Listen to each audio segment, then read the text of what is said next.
لأننا نكتب من القلب تنهمر الحروف دمعا على ورقة بيضاء حالمة. يسألني صديقي الفلسطيني كيف حالكم؟ فأجيبه: أجنحتنا تريد المجيء إليكم، لكن السماء غائمة. أصواتنا تلهج من كل حلق، وفي كل بيت تسمع: نحن مع فلسطين مظلومة أو ظالمة.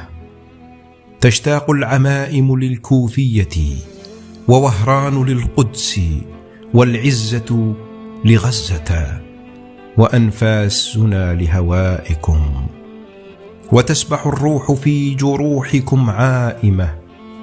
نشتاق للفاء ففيها فخرنا، ولللام حين تلومنا وتلمنا، وللسين التي تقض العهود النائمة، وللطاء حين انبثقنا من الطين إخوة وتشتتنا على الحدود القائمة، وللياء ياء الياسمين في حقولنا المنسية هناك بين الكروم وأشجار الزيتون، والفل حين نشم نسائمه. وللنون ناي الحنين الحزين حين ينفخ الراعي فيه هموم أمة تفطر بكل القضايا، وعن قضيتنا فلسطين نائمة.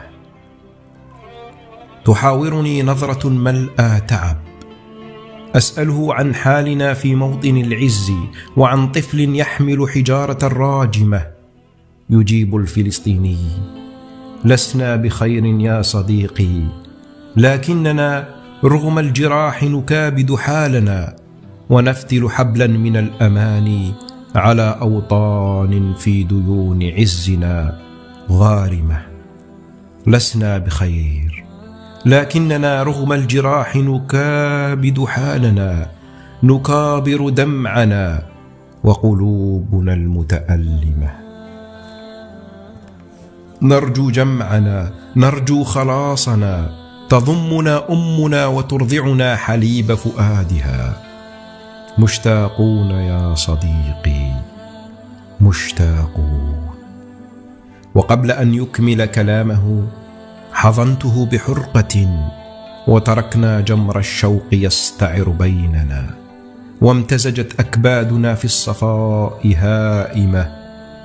سنطل مهما أوصد الظلام أبوابنا، يتحرر الأقصى، تملأ الطيور سماءنا، وباسم كل فدائي وأرملة، وكل شهيد أو فقيد، وكل غريب أو كئيب، ستحيا فلسطين سالمة ومسالمة، وينجلي السحاب عن سمائنا الغائمة.